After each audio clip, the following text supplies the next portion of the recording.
Hello guys, welcome back to the Media Nights. My name is Ari. And I'm Denise. And today we're going to be watching The Last of Us Season 2, Episode 4. Excited for this episode. After last week's episode, it was a bit more of a transition episode. We got to have Dina and Ellie actually arrive at Seattle. We also got a little glimpse at the Seraphites, and we got to see a bit of the scale of the WLF, the Wolves. So yeah, excited to see what they're going to do now that they are in Seattle. I cannot wait. Yeah, I mean, the changes that they've made so far from the games, I think, have made perfect sense. This is an episode that I'm very, very excited for because I feel like things are going to start ramping up just a little bit, just a little bit. So, thus far, it's been a great freaking journey. Honestly, I'm really, really excited that we're here. All this time has gone by and now it's finally happening. So let's get it, dude. Yeah, it's been a whole week, but we're here. Yeah. We've been patient. We're excited, guys. Thank you so much for joining us. If you guys want to catch the full-length reaction alongside us with your own copy, that's going to be available on our Patreon. Thank you guys so much for watching. We hope that you guys enjoy. And as always, we'll catch you guys after the show. Seattle quarantine zone. You guys know me, like I'm fucking easy on voters, right? I got 3 voters against the wall. I caught them red-handed disseminating pamphlets. Is that Josh Peck? I was gonna say. Guess who shows up? Greenberg! Not Greenberg. I say, I caught them out here disseminating. And he goes, you fucking perverts are out here off and splooging on my street. No, that's not. Oh. And that's when the guy decides to open his mouth anyway and goes, well, actually, the word disseminate means, and boom! Greenberg slams his fucking head against the wall. There goes his teeth, just blood fucking. Jeez. No one asked you, boy. Oh no, poor Greenberg guy. sounds like such a peach. FEDRA, huh? Mm-hmm. Why do you call them that? Because that's what we fucking call them. Who cares? Because we took away their rights Oh, that's Isaac. to vote, and somebody started calling them voters to mock them. Jesus. So now you know. I didn't mean anything by it, Of Sergeant. course you didn't. You're thoughtless. Oh, yikes. Damn. I love the intensity he's bringing. How many? A lot. Could be WLF, lock and load. No. Sarge. I'm gonna go talk to them alone. Protocol. Protocol is to obey your commanding officer. If we go out there in force, this will end up the way it always does. Exactly. Gotcha. You're Yeah, all Greenberg. Oh, nice. Because you're all Greenberg. Wow. Fine.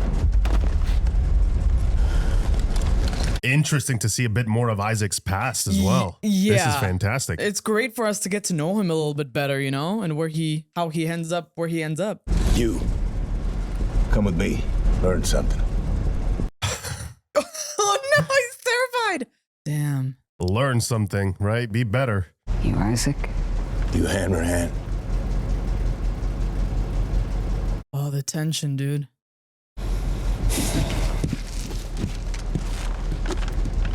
What now? What is he doing? Oh! Wait, what? Oh, shit! Oh my God. God. Holy shit. Oh, yeah. Clean up. He chose you, man. He saved you for a reason. Holy shit, why? I guess we'll see. He just betrayed FEDRA. The fight. Oh, no way. Well, there you go. We just saw how he made that transition. He just spared that kid. Now make your choice. Oh, shit. I mean, it's not much of a choice. You want to be, what was his name? Greenberg? Or you want to be, You want to be Greenberg? you want to be a bit better than that. Yeah, or you want to be a wolf. But that's really, really cool because we get to see kind of like the motivations behind Isaac's characters and like his character, how he ended up here and not in FEDRA, right? Wow. He clearly hated it at FEDRA. He did not like how they were doing things. That was such an effective scene That to was show that. perfect, It's like, it's the yeah. mentality, They took away the rights. Yeah. They did this and that. Mm-hmm. And they show his hatred towards, For because that. clearly at one point he believed in FEDRA. Right, of course. That's why he joined, Lost right? faith. Yeah, in them. And it was so smart to also start it off with a monologue that seems so casual and just Perfect. a fun little moment. It was a great scene, by the way. I really appreciate how they're writing the dialogue in season 2. It's actually really sharp. They're able to pack it Yeah. up with so much info in such a short amount of time.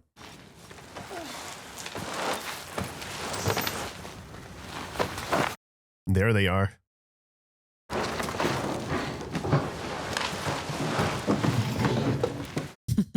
You gotta loot, right? Pain meds. Anything else? Probably nothing anyone wanted. I mean, it's been a while, right? People already probably raided the heck out of those places. Yeah. Ooh, you reckon a yeast infection? Baby, give me time. Give me time. I mean, bring it with just in case, you know? Understand, watch outside. Yeah, I'm done. There's nothing else back here. What did you Hey, find? I'm gonna pee. Give me a minute. Gotcha.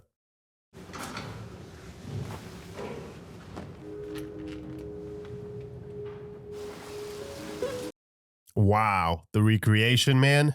This looks Seattle gorgeous. day, Day one. one. Oh, man. Okay, we're doing it by days. That's awesome. Oh, I'm excited. Thanks. You okay? Yeah. Yeah, she's good. totally fine. Clearly. All right, hit it. People to kill. Okay. Dude, the sets. My God. Yeah. It's a lot of work. Shout out to Look at everybody this. involved in that, man. That's a lot of attention to detail. Thought they bombed here. Yeah, I heard that too. Guess not this part. What's up with all the rainbows? I don't know. Maybe they were all optimists. Aw.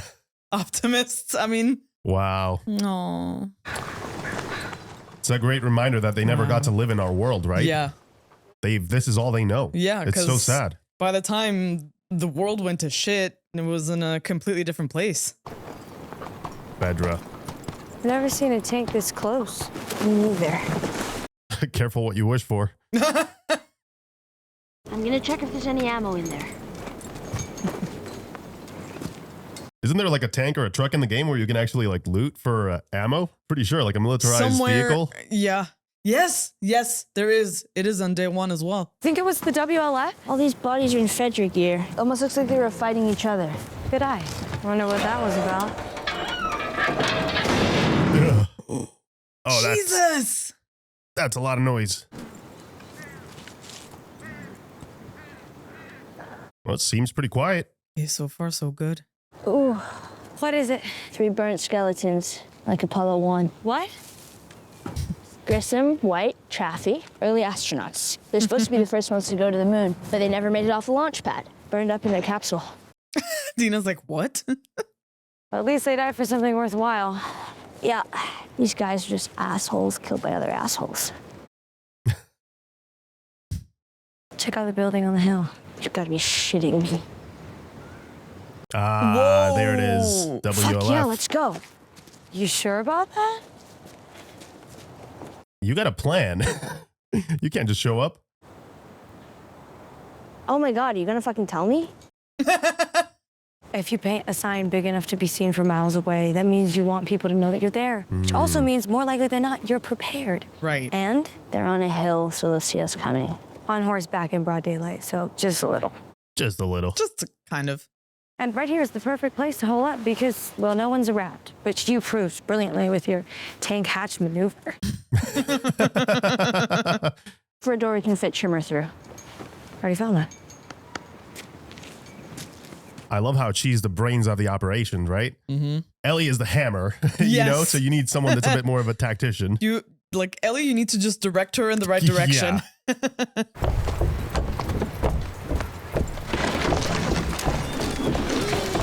I love what they've done with Dina in the show, and Isabella Merced is just killing it. I love her whole vibe as Dina. The music store. Wow. Nice.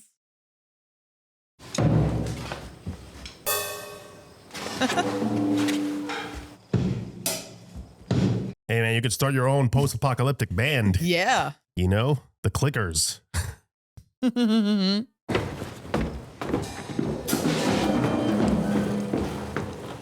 I love that they take these little vulnerable moments, you know, to kind of show us how they feel about the past, right? About how things used to be.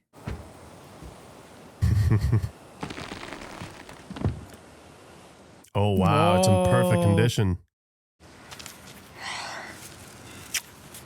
Oh, I kept it dry, huh? Mm-hmm. Nice. Wow, dude, that's a miracle.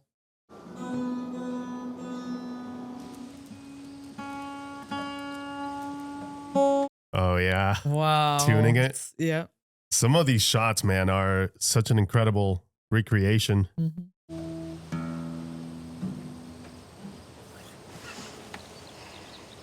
Look at this moment, dude. This is sensational. Oh, man.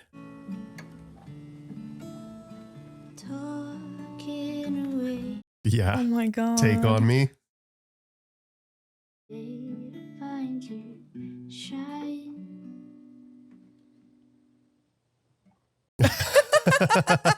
He's so cute. Come on. Okay. I love these moments, man.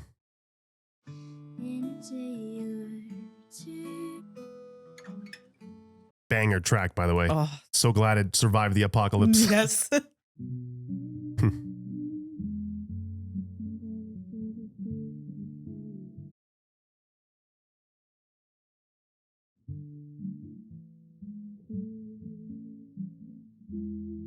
Wow. Goosebumps, dude. Yeah. This is beautiful.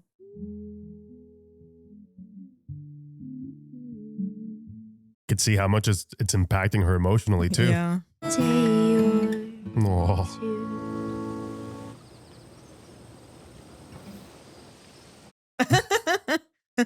All those lessons from Joel. He taught you well. He did. You hungry? Starving. Great. Come on. I'll make us beef jerky.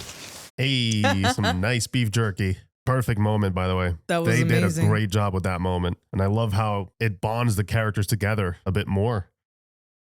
Uh-huh. And how, like, you can see in how many ways Joel is still present within Yeah. Ellie. Like, everything she does, there's always like a little hint of He's something that Joel taught her. yeah, he's everywhere. Not just for her, but also for us. Yeah. We see him in everything. You know, when I was a younger man and I wanted to impress a woman, you have to know your strengths.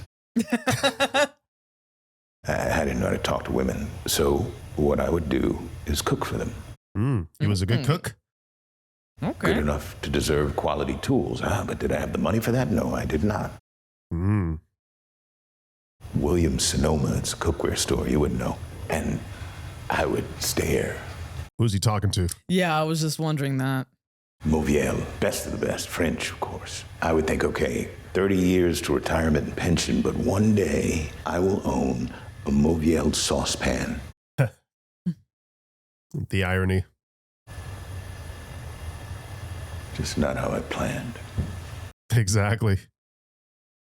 The strange benefits of the apocalypse. I'm getting a bad feeling about yeah, this. my heart is just sinking. Is that chains we heard? It heats faster than anything. Highly conductive. Uh-huh. The way cast iron does, which of the two makes copper the inferior choice for interrogations, but if you own Oh my god. Oh my, yeah. Jeez, man. She watches over me. then she's been watching you get your ass kicked. You know there are even scars who don't believe she's some magic fairy in the sky, huh? Some of you actually understand she was just a person. Oh, we saw that previous episode. The steel handles stay cool. Little touches. Oh, gosh. Oh, this is going to be a hard watch, isn't it? Where are the scars attacking next? Seraphites. Yeah. Hold out your hand. Jesus, dude. Oh, man, here we go. Yeah, and we got the whole explanation of the term Seraphites versus scars. Right. Wolves call them scars. They hate that term. Ugh. Jesus. This is so fucked. Shut up. Isaac knows what he's doing. Yeah. Yes, sir. She watches over me. She fills my soul. You can see people that are following what they believe is right, but they start to doubt, right? This can't be right. She fills your soul. You put an arrow in a little boy's head. She filling your soul then? Oh. Jesus. You kill our children. Never by choice. You train them to shoot at us. Because your wolves kill them. Because you train them to shoot at us. Because you broke the truth. Because you Oh. See? It's the cycle. playing your little chicken and egg games today, Scar. Where is the next attack? It is an important question, though. Yeah. Like, who started the war? That's a very important question. Oh, of course. You're gonna lose. Are we? We have automatic weapons and hospitals, and you lunatics have bolt-action rifles, bows and arrows, and superstition. I mean, how are we going to lose? I mean, know your strengths, right? They haven't lost yet, though. They're still kicking. Yeah. Like he said.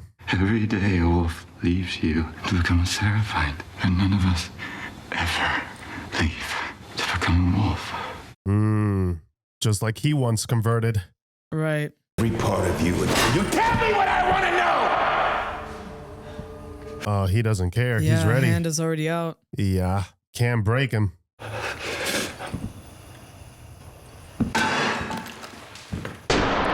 Oh, God. Good. Scar got what he deserved. Yeah, some people just have no humanity. Oh, it's this kid. Fucking animal. Interesting to say that. Yeah, it's that rhetoric. So the front entrance is like a security door. There's a camera right over it, which means we go around the back. Window. Oh, boy.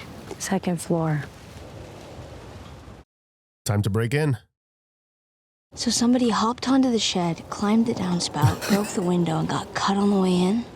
Uh-huh. And if we run into wolves that weren't in Jackson? That's a great question. Are you ready?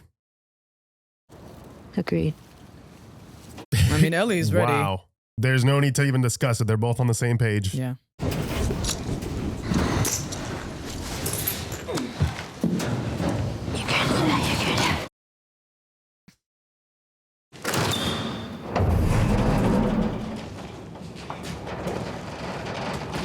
Oh, no. Whoa. Bows and arrows. Mm-hmm. He isn't one of them. No, but we're definitely in the right place. Somebody's taking care of them already. Those Seraphites.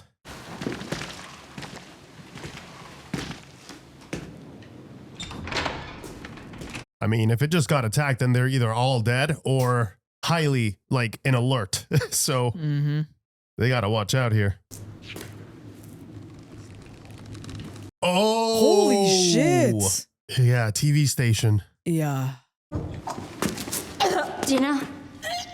Let's go. Can't really blame her. Yeah. The smell? I can't believe we're getting this, dude. They're about to realize there's a lot of things going on in the city. A lot of them bigger than just one vendetta.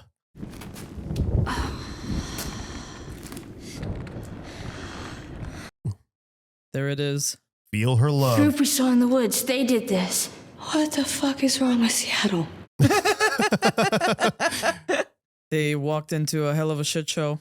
It's the same ones we use. Have she called for backup? Yeah, we gotta get out of here. Shit, get down. Oh, shit. Oh, there we go. They're here. Look at this. Who the fuck would do that? Scar's got all of them. I don't see Brancaccio or Welsh, but yeah, it's the rest of them. Gosh, they just got caught with their pants down. Yeah, I know. This is the worst possible freaking time. If the Scars are still here, find them and kill them. Well, Isaac said he wants him alive for questioning. Isaac's not here, okay? With intestines all over the fucking place. I don't give a shit if it's a woman or a kid. I don't care if it's a fucking baby. Look what they did. Jesus. Wow. I don't care if it's a baby. Oh, geez. Okay. These guys are messed up, man. They've lost their humanity, ironically enough. This side's clear. great parallel, man, because the cordyceps is not evil. It just is. But Yeah. humans choose to be evil in some capacity. That's a choice. Even though we know better. Oh, yeah. Oh, dude. Stay in there.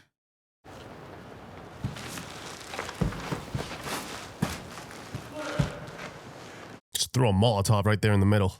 Take care of all of them.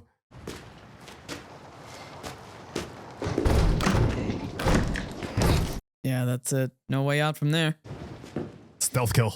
Dude, this is the perfect opportunity. Yep, you gotta. Yeah, just crouch. Oh, she's going for it. Oh, shit. Oh, tackle. Good. God damn. Oh. Well, we've seen she can take down some big guys. Oh, she was... she's been training. She just has to hold on for dear life. She's got him. Oh, fuck. Oh. Holy shit. Right in time, Dina. Oh, dude. The shiv, yeah. Yep. Gotta get out of there, girls. Dude, they're gonna think it was like this is the worst time for them to be here. Cause like now, it's not like they're thinking straight. They're just gonna Get up! run, run, run, run.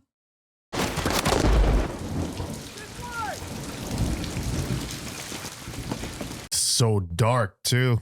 No visibility. They have no idea where they're heading to.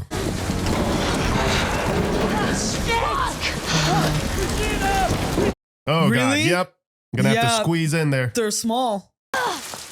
There it is, using their size to their advantage. That's the only thing you can do. They're in the transit tunnel. Circuited south entrance. There's a fucking south entrance. Oh, man.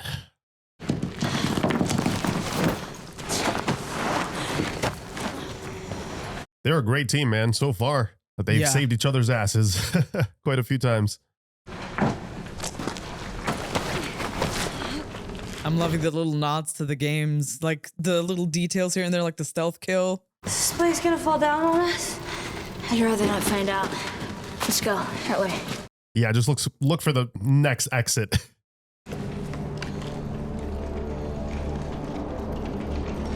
Oh, shit. They made it. Yep. Oh, sheesh. The flare. God. Oh, this is gonna be fun. Yep. I love it how it just paints the entire scene in red. What a beautiful contrast. Look at that, man. Oh, you idiots. Oh, shit. You idiots. Yup.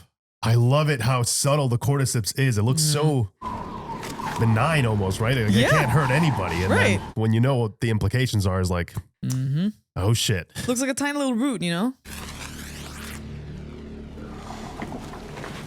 Yeah, that is a clicker. Dina's There's listening mode. Yep, listening mode. Thought it was supposed to be empty. Sure shit is not empty now. It was. That's two.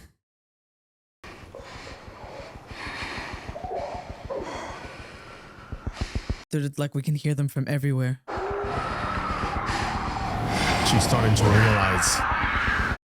Look at Ellie's face. She's like, oh my God. It's too many to count, isn't it?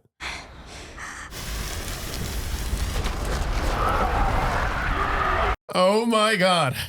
It's about to be munching time. Here we go. Damn, dude. Oh, shit. Another horde.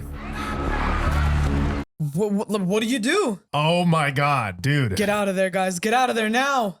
Yeah, start climbing. Holy shit. There's no way, dude. They're outnumbered and in such a closed off space.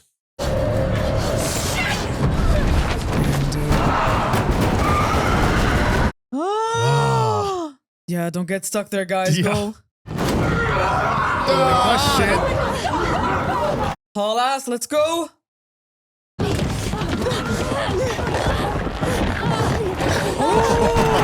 They're just trying to get in through the membrane, yeah. The claustrophobia. Oh, man. All right, good. Oh, shit. That was a close call. Right on their asses, dude. Come on, come on, come on. Nice Hell shot, yeah, Dina. Dina. Dude, get out of there. Come on, Ellie. It's so overwhelming. Yeah, get the hell out of there now. You gotta come fight on. just enough to buy yourself some time, but you can't stay there. Oh, shit. Go, go, go, go, go. Oh, gosh. Come on, come on, come on, come on. Hell yeah. Get them, Ellie. It's so many of them. Oh! Shit. Dude, it's surrounded, though.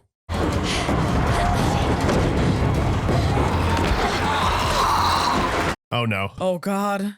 Yeah, keep it moving. I've got to be joking. Oh, man. Thank goodness. Come on, Dina.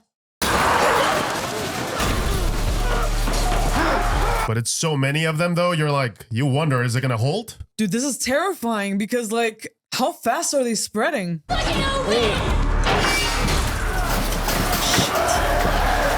It's not gonna hold, is it? Yeah. Let's go, let's go, let's go. Oh, shit. You're getting right. Come on, Oh keep my pushing. God. Oh, shit. Oh, fuck.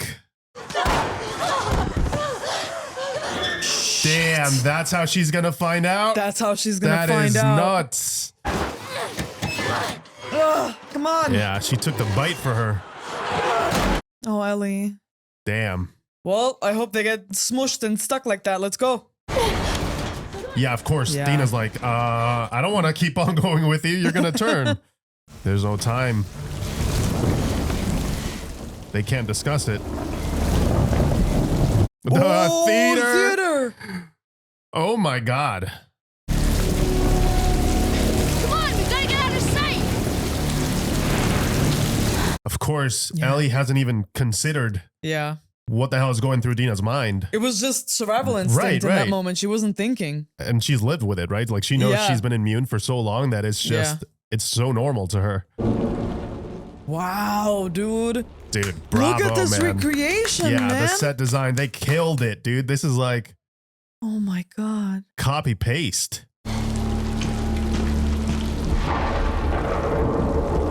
Yeah, the way Dina's looking at her, she's like, why is she not reacting? Why is she not freaking out right now? They need to talk it out like right now before something happens. It's like you said, it's so second nature for Ellie. If anyone tries to get in, it'll buy us time. Yeah, of course. What the fuck are you doing? Time to explain. Yeah. Yeah, it's starting to click. Okay, I know you're scared. Please don't. But I need you to understand something. Please don't make this any harder than it has to be. Wait! Why did you do that? Why the fuck did you have to do that? Please listen to me. I would die for you. I would. But that is not what just happened. Yeah. Fuck. I'm immune. I can't get infected. Is she gonna believe her? Yeah. I've been banned before. I'm still here. Show her the scar. Yeah.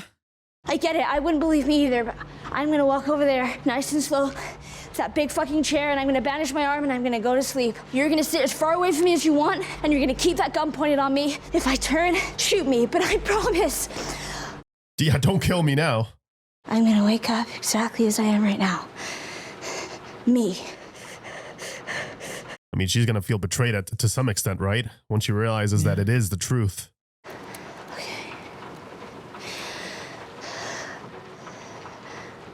This is such a high stakes moment too, because like from Dina's perspective, she must be like, well, that's what anybody would say, right? To try to not get shot. So you can absolutely understand her point of view.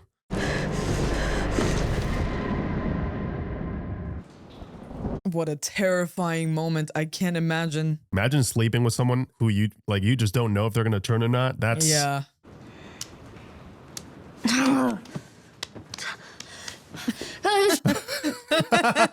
No, she was just irritated.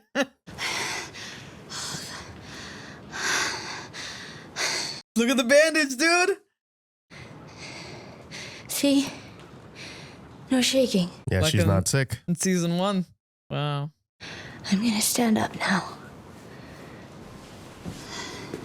Now you got to deal with a whole other conversation, though. Yeah, that's a whole other can of worms that they got to deal with. Cause like, what? I know if a friend of mine did that, I'd be like, what the hell? I love that we can't see Dina's face. Like, we can't tell how she's feeling right now. Leaves us feeling as vulnerable as Ellie. That is some fantastic cinematography right there. You're right.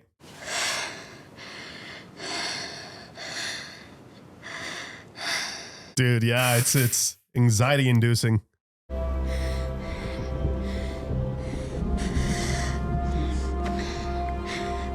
How do you process? That's a lot to take in, man. After what just happened. And I love the score. It reminds us that this is actually a miracle, even though it feels like a curse to Ellie. Ellie. Yeah. I'm pregnant. Oh, There it shit. is. Okay, well, the truth is out for everybody. What?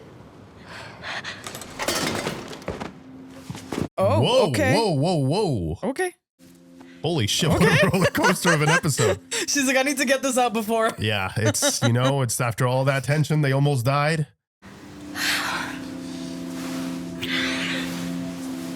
Optimistic Seattle. Well, I feel like now we know where they both stand, right? It's been yeah, I think so. Okay. Whoa, okay. Damn, Ellie. Get it, Ellie. I'm happy for them. What an episode. Action all around in all shapes and sizes.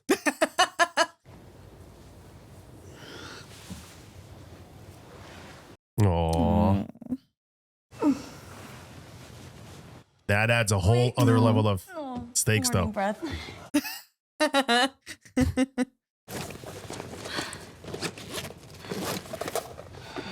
Like being pregnant and out and about in this world. It'll be better. Beefy. There you go. Beefy breath. Much better.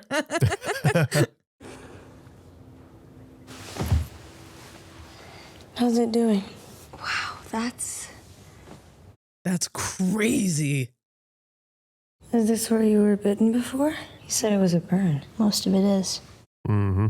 Her trying to cover it up. You did it to yourself? I really wanted to wear short sleeves again. It's a little thing, but when you start to hide little things, they become big things. You don't say.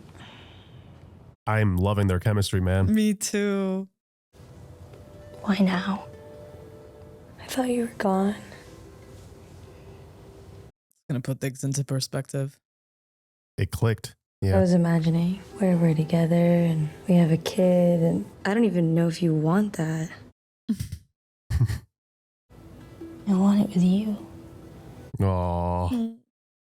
I'm sorry it took so long. I knew how you felt about me. Oh, she knew. I was hiding it really well. Clearly not. You kind of fucking weren't. When I was little, I told my mother I liked boys and I liked girls. And she said, no, you like boys. Oh. I got stuck. Even after she died, It stayed with her.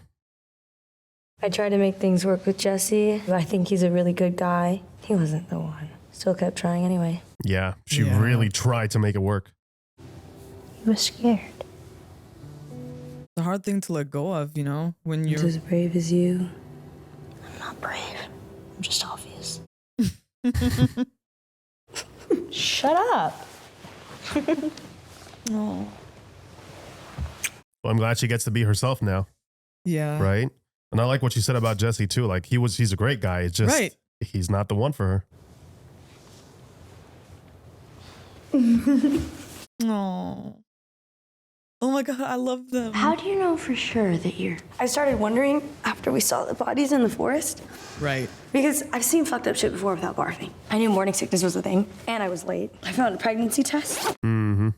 Peed on it. Peed on it? That's how it works.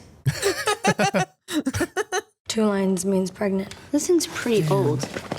How do you know? And here.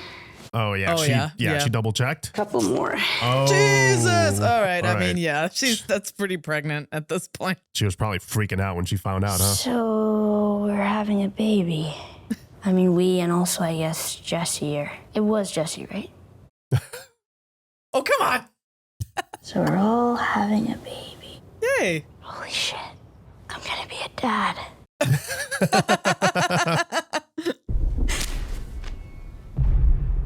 I knew it wasn't gonna last. I'm so upset. Bringing wounded to Lake Hill. Lake Hill. Get ready. Tell Nora to get ready. Oh shit. He just said Nora. Yep. She's gonna know Where where Abby is, yeah. But I don't know where we are anymore. Okay, we go up behind, we look around. Come on. That is a really cool way of them figuring out exactly where to look for these people. Oh. Oh, yep. Uh-huh. They're going at it.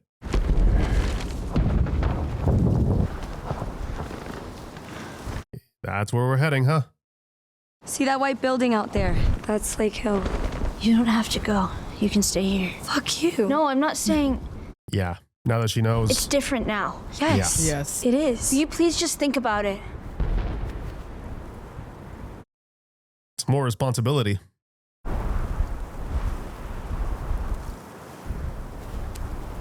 Together.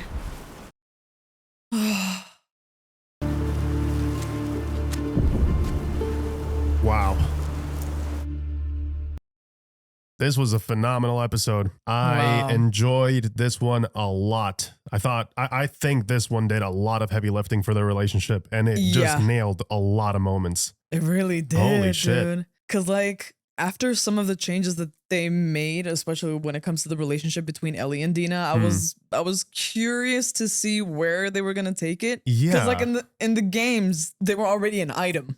By the time that they're here, they've already been together, like romantically together. The chemistry is there, and the flirting, like that flirtatious energy is already there. Right. To the point where you could kind of, okay, you know that they both like each other. It's just a matter of when is it going to happen? Is it even going to happen, and how? Yeah. But you know it's coming at some point, right? Here, yeah, I agree. Like the show made it almost like they tried to kind of throw a few red herrings, I guess, here and there, where it just didn't like. It was something that I don't think it really landed, at least the way that I wanted it to land, because knowing what's going to happen didn't make it any better. But also from the perspective of not knowing, this felt more like a sharp turn. Is like, if you don't know, it's like, wait, how do we how do we end up here? Clearly they've liked each other, and there was some kind of tension there, but from that to Ellie being like, yeah, I'm gonna be a dad, that's a big leap. Like, we haven't gone through dating, we haven't gone through like the actual process of having a relationship, and granted it's different in this new world, right? And I guess this is a good way to show that, like,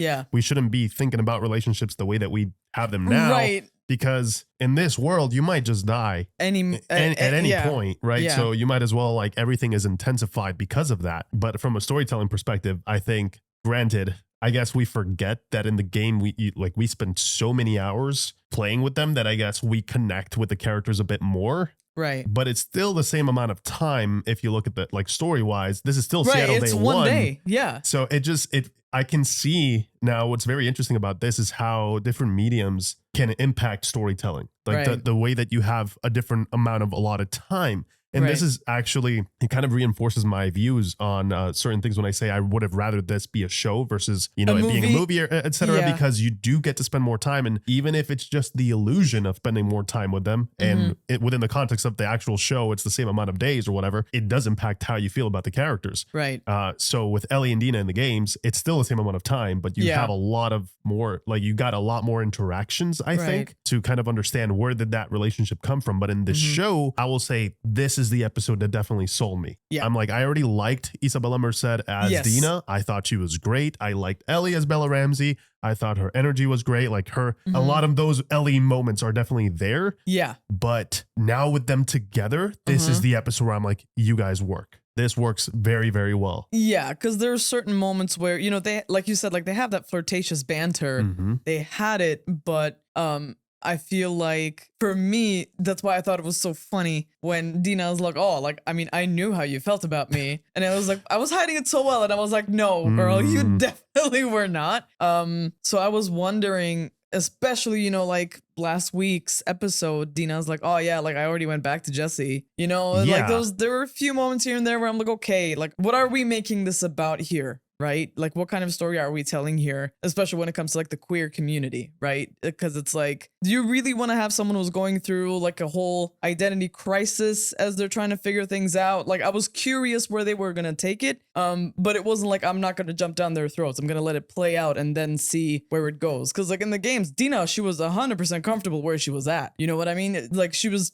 bi. That's just who she was. It wasn't like a part of her journey that she was going through, but I really enjoy how they handled it in this episode because this made her feel like a real person, kind of questioning where she stands in life. And, you know, also like some of the baggage that Dina has, right? Like Dina also has a past and trauma and clearly, you know, a mom who was definitely not understanding of her situation. And again, like at the time when the world went to shit, you know, 2003, we weren't where we are at now when it comes to LGBTQ rights, right? So everyone that grew up, they grew up with the same mentality that was back then. So like we can't apply like how we feel about things now. And I think they handled it with a lot of grace. And you could tell like they did it in the game and they did it in this as well. I was a little hesitant. I was like, okay, what are you going to do here now? Because like we got to proceed very cautiously because they did it amazingly already last season in episode 3, right? So I'm like, okay, this is a very important relationship. So please, like,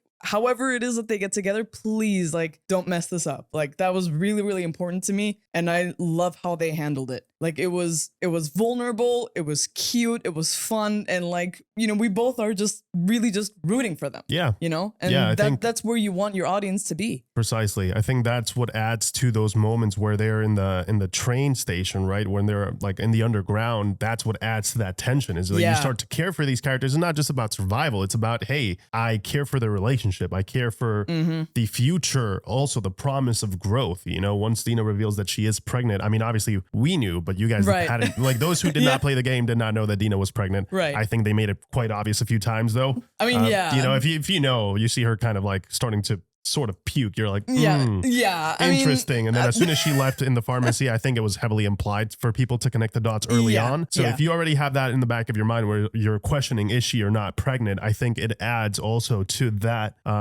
very horrific and you know, terrifying moment where they encounter yet another horde. And there's something that this season is doing that I'm very much liking, and I hope they continue to do, where it feels like there is a ticking time bomb somewhere.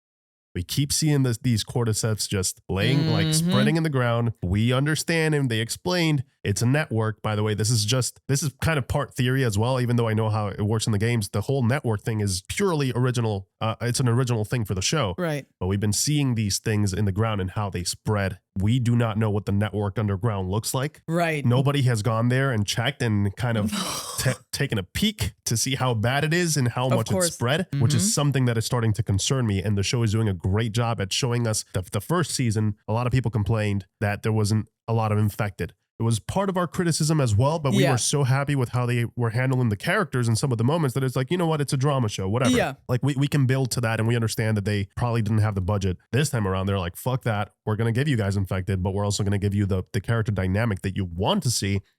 And the fact that we're getting these hordes pretty much back to back, it's starting to feel like I said, like something is up. Yeah. Something is up. It's getting worse. There's more and more infected. Where are they coming from? Where did this horde come from? Because these soldiers literally stated they weren't here before. It's not like we've locked them in this room for 25 years, right? And then somebody opened the door and boom, they're here. They're coming from somewhere. And I love that we're getting like these little moments, these little hints here and there where you could just sense that something is up. Something is really wrong. People are not aware because they're just fighting amongst each other. I just love it, man. From a cinematography point of view too, and the directing, the way that there's always that shot where you just see the cordyceps and then it starts to move, that little root, that twig or whatever. I love that because we're getting to see multiple and very different locations, and every single time, it's like I said, it's such a peaceful shot and almost beautiful in a haunting way. Yeah. But every single time what follows is just so aggressive and so violent and so just ruthless. Horror. It's pure horror. It is what it is. And I cannot wait to see where, because it's starting to feel like a snowball, right? I cannot wait to see, you know,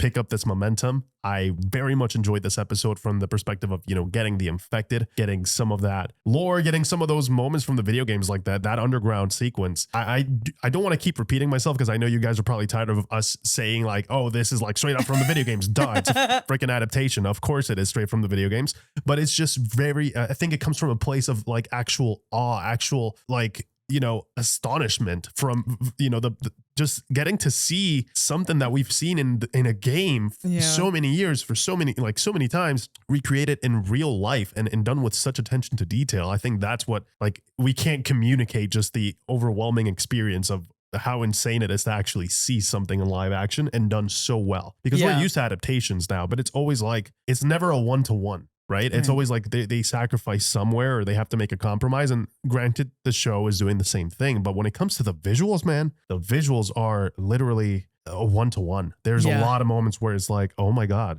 this is amazing. That you guys did this. And another feeling, because I love that you mentioned that there is like a sense of awe that we're experiencing, right? As people who have played the games. It's like shocking. It's like, it really you is. recognize it and it's like, oh my God. And it's like, holy shit. Like this is, it's like real life. The TV station, man. Yeah, dude, the TV station, like the way that it looked, we got it perfect. Like even like what ends up happening afterwards, sure, there are some changes, but like the way that they recreated that also elicits a huge sense of gratitude from me, you know, because we love the game so much. And the games have an extraordinary look, right? That's why I think we keep pointing it out, because there are certain moments in this where I'm like, wow, you really captured also the spirit of the games, right? Like it's not just visual. You're right. It's not just visual. It's everything about it. But the visual is a big part of it because, like you said, right? Like cordyceps is not evil. Cordyceps is just growing. All it wants is to just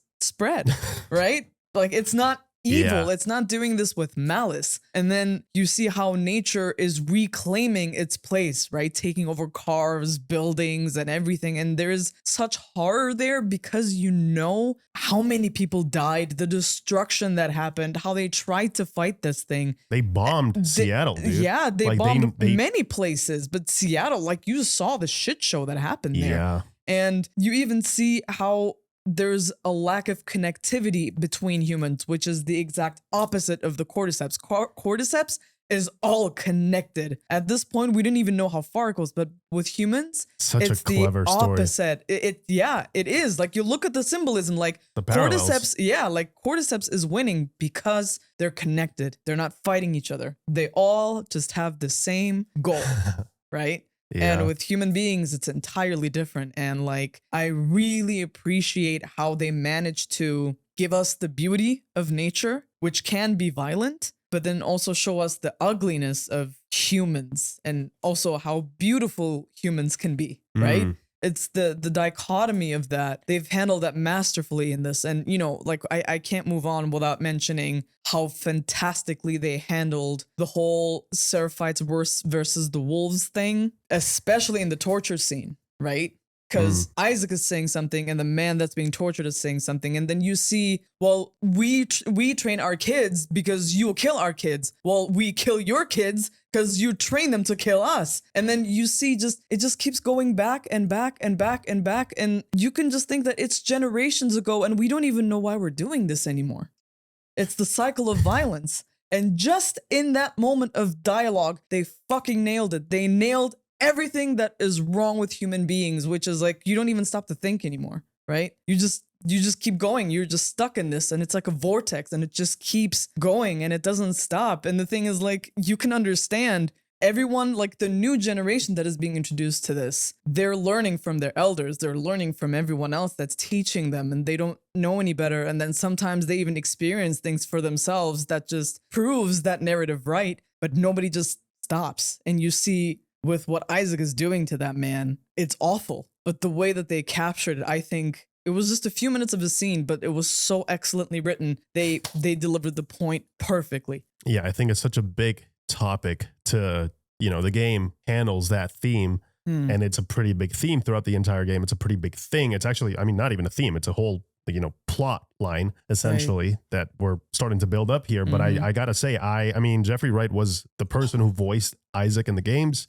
He's got an amazing voice. He knows exactly how to deliver the right amount of emotion, and sometimes you get a little bit of that hint of cynicism in the back, and you just you understand, and the way he delivers the character. He's tired. He's a man that's seen a lot of shit. You could tell that he's tired. You could see that he's done with it. I like the commentary. I think it's a very obvious answer for certain things that are going on in our world right now. And I think that whole question of the Seraphites saying, hey, this is why we do what we do. We're trying to survive. And then Isaac saying, I'm not going to play the game of chicken and egg. I don't want to start that conversation of who started the war. I thought that was very interesting. If you guys know anything about The Last of Us Part 2, then it's a very heavy piece of commentary on, real life issues. And I think that scene very much captured the essence of that conflict so well, and the essence of this conflict as well, right? The one that we're seeing in the actual show.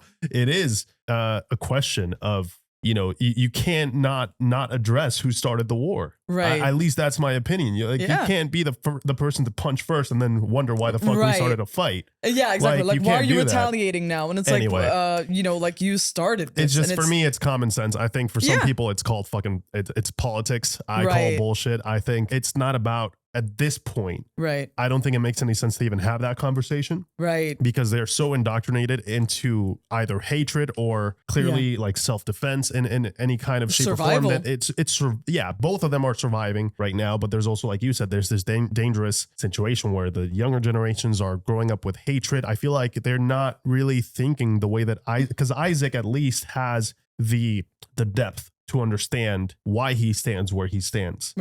For the others, the young generation, is just a matter of being born into a team. And that mentality is like, it's like politics nowadays. Nobody actually like studies what the politics are behind the people they support. They just, they're like, oh, team blue or team red. Whoa. I'm this team, and so I'm just going to stick to that. It's not the NBA, guys. Like, you got to like actually understand what is being said and why it's being done, and not just root because you think someone is popular. That's BS, and it's not how it should be. But anyway, damn, we're getting political with this. I mean, that's what The Last of Us Part 2 is. Actually, that's what it comes down to it. And Neil Druckmann himself has talked about, like his own experience and like the things that like he cared about and like how he wanted to handle it in this. And the thing is, like, I love that you mentioned that they are at such a point here now, the Seraphites and the wolves, that even if you find the origin, it doesn't matter anymore. It doesn't matter anymore. The damage has been done. It's generational damage at this point. Exactly. And whereas like someone is going to have a family member who got killed by a Seraphite. There's no healing that. No. That's hatred forever. Like, you killed my dad. You killed my mom. And I love how it ties into the whole theme of, Abby doing the same thing, Ellie doing the same thing. It's all about the cycle of violence. And we're seeing that here. When it's a cyclical thing, it's a self-feeding vortex that will just never stop, and it just keeps growing stronger and stronger. The more you take action that you think is gonna fulfill you, like revenge or defeating your opponent, the more that vortex feeds itself. Because then those people that got defeated are gonna come back at some point and fight you and take something away from you, and it's never ending. And I love, like you said, like that piece, and we felt it with the first scene was so freaking good too, with Isaac, like getting him to his introduction. I thought was handled great.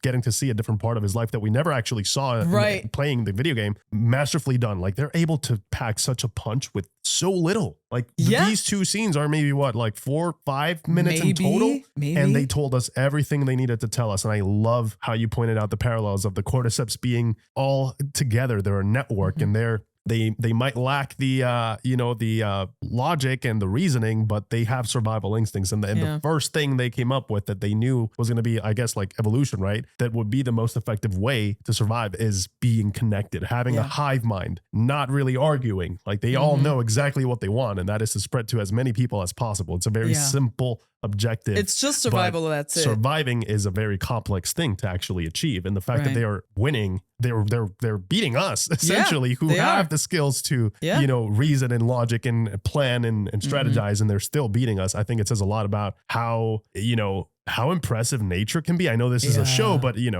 there's a lot of instances in nature where you see how things survive, and it's incredible. I mean, the cordyceps is real. Yeah, the cordyceps is real. It's exactly. just not like in humans right now, but it's with ants. The ant zombie virus, but like, it's still impressive. The fact that it can just hijack a body and make something else do a thing for it. And it's terrifying. It's an actual zombie, right? At that point. And it's funny because like you see the relevance, how, you know, cordyceps makes bodies do things, but, you know, humans and, you know, our violent nature and our rage and, you know, how the differing ideologies here with the Seraphites and the wolves, that's what's controlling them. That's what's controlling us. Our hatred and our anger and like the fact that we can't just, you know, be the breaker of chains, the breaker of cycles, you know. It's hard. It's listen, this is not I coming understand. from a place of judgment, you know. No, I absolutely. understand because like, you know, like when you think of it from Abby's perspective, if someone kills your father, shit, I'm not gonna let you get away with it. Like, you killed my dad, you know? It's not because like, oh, like you guys screwed it up and, you know, now we don't have a cure for humanity. Now it's like, no, you killed my father and you killed a whole lot of people for us. And, you know, they were kids when this happened. All of them, like Abby, Nora, Owen, they were young when this happened. So they were no more Fireflies. What did they do? They were abandoned, essentially. Everything was ripped away from them. So when you look at it from that perspective, of course, you understand. She can't just let this go. But if all of us just can't let it go, where does that leave us? Well, yeah, that's the nature of the cycle. That's why. Yeah. But being the breaker of chains, that's like, you know, it takes a whole other kind of mentality and strength to do that. That's why I'm not judging them for not. I think it's quite a fascinating thing. I think you got to come to a point where it has to be a mutual truce, right? But you got to meet in the middle, right? If you want like actual long lasting peace, it has to be some sort of deal, right? Where it's like, listen, it's not working out for both of us. And it's just going to continue. And it's either you kill all of us or we kill all of you. And that's how it ends. Or this is the alternative, right? And clearly they tried that. They tried the truce. That's why when the truce was broken, that's what the Seraphite says. So truce is no longer an option either. Because when someone, you know, takes advantage of that, essentially of that trust, and then attacks you when you think you're safe in order to wipe all of you out, it's fucked up. That's really messed up. So the fact that now they're asking the Seraphites to go ahead and have another truce, how can they guarantee their own safety now? That's what that's what this is really about. Is like, well, we trusted you once. And it didn't go well. So what are you asking us to do now? Right. To just let you guys do what you want to do, essentially? Like let you win the war is essentially what you're asking in this case, which is not the same thing as a truce. And I think that's a very interesting, I don't know. I find it so fascinating, man, the deeper themes of this story. They're asking some very important questions for us. Yeah, very much. Like this episode is one that will have people talk, I hope has people having a you know, an internal conversation, which is what, you know, art is supposed to do, especially things like this, which are, you know, they're definitely talking about more than just the cordyceps. And even though that part is fun, I like that the show is still keeping it very entertaining while talking about all these things. Look at us. We were having I think a very interesting conversation about all these topics. And I like how they're able to consolidate so much in just an hour of an episode. I think this was a very well-written episode. It was brilliant. In terms of what it was trying to convey, in terms of the tone. I like this director. I like what she did with this episode because the tone was consistent throughout the entire episode, and she was able to play with the volume of that tone in such a beautiful way where it's like, okay, I need to slow the episode down a little bit and introduce some of that emotion, like with the Take On Me sequence, which really needed to be nailed. That's a moment that if you don't get right, a lot of fans are going to show up at your doorstep. Yeah. And I'm so glad. We're all going to be right there. Pitchforks and torches, baby. And I'm so glad that they actually nailed that because it really sets up the emotional value. You know, I think that you're like the amount of the connection that people are going to have to these two. I think this episode is not just a seed, but it's definitely like a big foundation as to how people will connect to these two moving forward and how much we're going to root for them now. Because now we actually got to see them as a team away from their home. We saw them in the, you know, when they were doing the whole excursion or whatever, the route thing, right? When they were in the supermarket and we saw that they worked well together. They established the whole listening mode thing. Now we're getting to see them like actually like real world scenario, right? No backup, no Jackson, nobody to call if shit hits the fan, just them two. And introducing that level of terror in a way where you can't rely on anybody but your partner, I think brings it back to that tone that we love from The Last of Us. I think that's what the core of it is. Two people trying to survive in this deadly environment. Story one is Joel and Ellie. Story two is Dina and Ellie. And I like that there's parallels there where Ellie is essentially taking Joel's place. Yeah. Slowly but surely, there's a lot of things that she does. I'm liking the transition that Bella Ramsey's bringing to the table. Oh, I think she's yes. making it a little bit more obvious. The thing about Ellie in the games is that I also think even though she's like a cool badass chick, the way that she's being played by Ashley still has a lot of, I would say, like feminine qualities to her Ellie. And the way that Bella is playing her is very much like, you could tell like she grew up with the dudes. Right. Yeah. Like you could tell that Joel is a dude's dude and she got a lot of those qualities from him because clearly he became her father. Right. And there's a lot of things that she does that I find really beautiful actually. And Bella's performance that is like, that's cool. That's a little cool, like nod to something that Joel would have taught her throughout the years and that she is just part of her behavior. And I think it made that dynamic a little bit, not clearer, but more interesting for me to kind of experience like these changes in performance and how her Ellie can be different than the Ellie that I first started knowing. Right. And why I appreciate both takes. Absolutely agree. Like I love both takes. This is not like a preference thing. Oh no, like, no, not a like preference thing at all. Ashley, oh my God, absolutely love what she gave us with Ellie in the games. It was absolutely incredible. But again, like this is a different medium. And I love that it's not like a exactly copy and paste from the games, right? Yeah. We're still getting a different story here. We're getting a slightly different interpretation, but the spirit of the game, of the story is very much alive. It's like a very song much cover. there. Exactly. Can you have your preferences? Absolutely. Of course, that's totally normal. But I really appreciate Bella, especially in this, because what's interesting is that we had a discussion a while back, and I was wondering how Bella was gonna feel as Ellie post Joel, right? And you can tell that, you know, going through severe trauma and grief, you know, it's a known thing. It can feel like it ages you, right? Yes. And you can see in this episode, I don't know if it's something about the makeup or if it's more how Bella carries herself as Ellie, but you could tell that she felt older now. You know what I mean? The way she comes across is not like, oh yeah, like you literally just did the first season a couple years ago where you're playing a 14-year-old and you look and feel exactly the same. No, even though it's just a couple of years, Bella really brought in the gravitas of, you know, the anger that Ellie is feeling and the rage and the grief and how, you know, Ellie is still kind of trying to be as normal as she can be, you know? Yeah. But, you know, there's still something that, you know, there's a bit of a chip on Ellie's shoulder, and that performance, it's in everything. And I absolutely loved the work there and the chemistry that both of them have, you know, like Ellie and Dina. It was so nice, honestly. Like it really gave me some relief where I was like, okay, you know, they nailed it, because it they was can do it.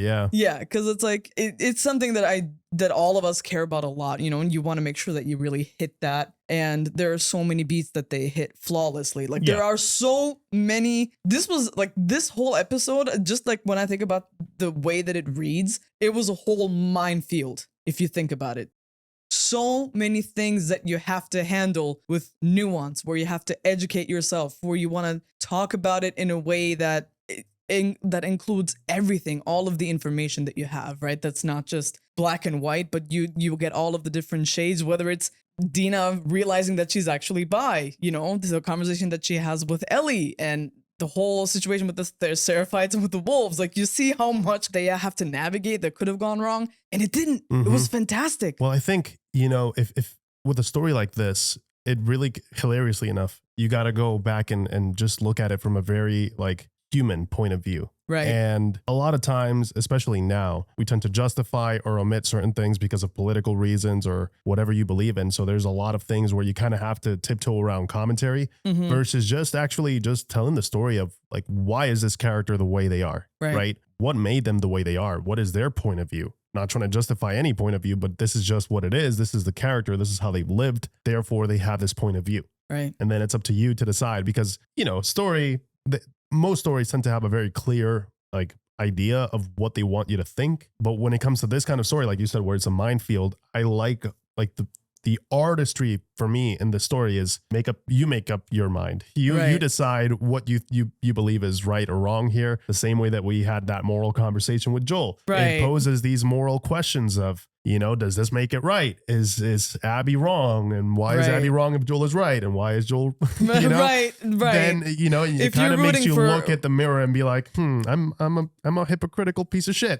You know, like, damn, you Well, know, and it's true. it holds up a And mirror. We all do it though. We Yeah. all do it. And I like that this story kind of forces you into, it's all about perspectives. If we Yeah. all understood each other, we would be as connected as the cordyceps, I know. essentially. And we would probably beat anything in our way, but we're not. So Yeah. So here we maybe, are. maybe we should learn something from the cordyceps, as terrifying as they are. I think so. You know, they don't so. see color. No, they definitely don't see color. They just see it. They're like, clicker, huh? What are you? Oh, runner. Oh, cool, man. Yeah, that's Yeah, cool. cordyceps does not give a shit what you identify as or whatever. They're just, nah, we're all just It's like one, that baby. James Franco we're all meme just one.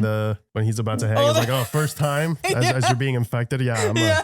I'm a bloater. I've been here for a while, I'm a bloater, man. man. It's been a few years. It's been rough, bro. It's been rough, but dude. yeah. Very This was excited great. for this show. I think they are taking the steps in the right direction. Yeah. I like the commentary. I think the commentary is done very well here. I Yeah. don't think it's not pandering. I think it's perfect. It's the perfect amount. I like the character dynamic. I very much liked Isaac. I love getting to see more of him. They're fleshing him out more than we ever saw in the game. And the same goes for a lot of these characters, and it's something that's an advantage of having a little bit more time to slow down and not have to be super active when it comes to, like, obviously moving the character and doing cool stuff, so that it keeps the player engaged. Right. They get to slow it down and really explore why is a character the way they are. And I'm very interested to see Isaac's, because what he said is not really reflecting on the way that he's acting now. So it's a whole other conversation about, you know, what matters more, the words and what you think you believe, or your actions. That's a whole other can of worms that I'm hoping they explore, because Yes. the first one was all about, he was talking about essentially the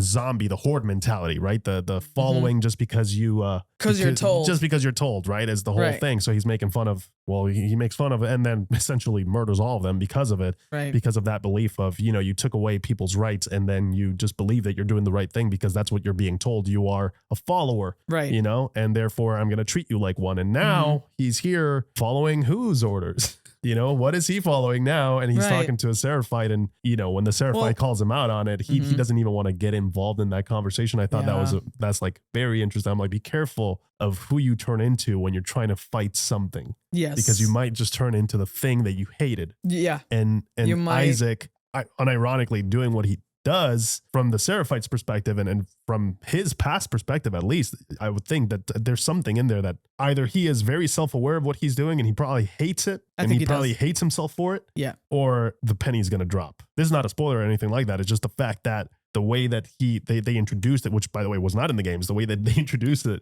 to what he is, it's just, it is, I could see how that transition happened, but it's still night and day. Yeah. And I'm very curious to see how or why, if they do explain how did that hatred get to that level. I think that would be a very interesting episode to explore. Yes, that's something I would love to see. Because, you know, as the kind of information that we get throughout the game about the Seraphites and the wolves is more like notes here and there, and it's not really, we didn't really get to go a whole lot into, you know, the past and the history of, you know, both of these groups, these factions, right? And Isaac as a character was so fascinating, and I was always a little bit disappointed that they didn't go more into his motivations and We're getting a who lot is more he, here. and we're getting a lot more Yeah. here, which is great because, you know, like, you see that he defected from FEDRA. He betrayed them He right betrayed then and there. them. Yeah. Right. He didn't just bounce. He betrayed the people that were there with him. And you could see the disdain that he has and the fact that he's kind of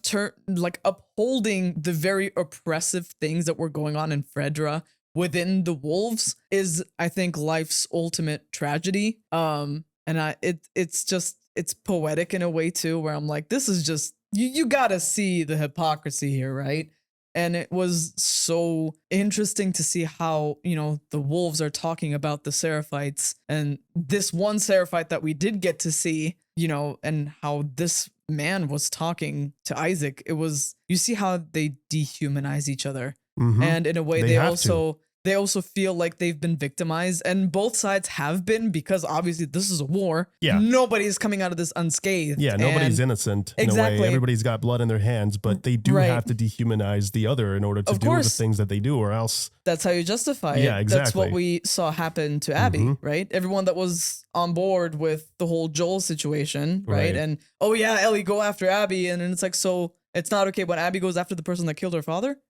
So yeah, what gives here, you know? And the thing is, like, what they're trying, I love that they're, you know, they're, the way that they're giving us information in this, I think makes it a little bit easier to understand and to go along with the story than the games did. I feel like the games, more palatable. It's a little bit more They palatable. did a little bit of damage control. They did plenty of damage control. Well, they I didn't really want to did. call them out a little bit, just a little lot. They did. They changed some things around. And I think, considering, you know, some of the vitriol that they received in the second one, I think, you know, you have to think of your artists, right? You don't want to repeat the same mistake, right? You don't want to subjugate your actors, like people who and everyone else that is involved, to such vitriol. Like you want to shield them from that as much as possible. And also, I think in certain ways with this medium, the way that they're telling the story just makes more sense. I feel like it flows better. If they had chosen some of the decisions from the games, I think it would have felt a little bit rougher to digest, because there's already a lot of heavy stuff happening. You don't want to turn off your audience by going in with an iron fist. You know, you want to, like, don't spoon feed them, but they're not. Like, they've captured a wonderful balance here, and as long as they keep going like this is going to be a fantastic season. I agree. This is going to be really, really good. Very much enjoyed this episode. Actually, one of my favorites so far. I think it's one of those episodes that I could see doing the heavy lifting in terms of really building a foundation for the story, giving us and still getting and having enough time to give us action, give us horror, give us infected, give us lore, and expand the universe. Like, God damn, like this episode really had a lot to do. Yeah. And this is exactly the kind of energy I was expecting from the previous episode, but I understand they were like, well, we needed some more Joel, and we needed a whole, you know, BS episode to kind of like, sorry, I really did not like previous episode. I think it could have been written in a more entertaining way. Like I said, although all things considered, I do think they did the best with what they had. I just think, like, okay, we didn't need a whole hour to mourn Joel. Like, we fans asked for more time, but we didn't ask for 45 to 50 minutes of it. Like, we asked for maybe like 20 minutes of, you know, you can make it more impactful in a way less amount of time, you know, and here it proves my point. You know, we got maybe like 8 minutes of Isaac, and we freaking love how Jeffrey Wright, you know, how he's already changing the energy of the season just by his presence being there, and actually knowing that he's out there as a leader for the WLF, knowing that he's out there, knowing that at some point Ellie's going to have to fight the people that, you know, work for him. How is that going to end when someone that's that radical, that's that powerful? Like, how is that clash? You know, how is that going to end up? And that's exciting to see once, you know, all the ingredients here are working, and they're working well. And now I just want to see them, you know, toss together into a pot and make a big soup of a good show, you know. And I really much liked this episode. I'm hooked again. I'm excited. Yay, not to say that the previous episode didn't turn me out from watching, because I know the story. It's just like, you know, you got to be patient with it, and having to be like, okay, well, this didn't give me what I wanted. And it's not about action. Like I've mentioned this before. It's more about substance. I like seeing the narrative, the drama, the character dynamic, the character growth, the you know, from the pain to the learning something new about the lore, to the world building, the set design. Like, I appreciate a lot of the elements here, and I think this episode gave us, like I said, absolutely everything. It was stunning, visually extremely reminiscent to the video game, tonally impeccable. The horror was exhilarating. The acting was up there. I can go on and on, man. This episode gave me everything I wanted from The Last of Us Season 2. Coming out of episode 2, obviously, that's the highlight, but coming out of that, I think this is like more of the real tone of what the story is moving forward. And us getting that first bite here, I'm excited. I cannot wait. Yeah, so far, I think they've navigated the story extremely well. I did appreciate episode 3 for what it was. I understand why they're doing some of the things that they're doing, and I still am feeling like I'm experiencing the story for the first time anyway. Even though there are certain plot points that obviously we're aware of that we know are going to happen, it still feels like a surprise. It still feels like a thrill. What? Oh my God. Yeah, like that was like the entire time as I was watching this, I was like, dude, she is pregnant, and I can't say anything during the reaction, and it was killing me, and I'm just like, Dina, my God, please be careful. Please be Don't careful. trip. But yeah, like there's a lot to be loved here. The actors, all of them are absolutely incredible. We're so lucky to have this. Yeah. And I can't freaking wait until next week, dude. This is going really well. This is going to be a great time, guys. Thank you so much for joining us. Please let us know your thoughts on the season so far. Do you guys enjoy this episode? Is it what you expected if you played the game? And if you didn't play the games and didn't know what was going to happen, were you at the edge of your seat as well? Let us know, guys. Thank you so much for watching. We hope that you enjoy. And as always, we'll catch you guys in the next one. Take care. See ya.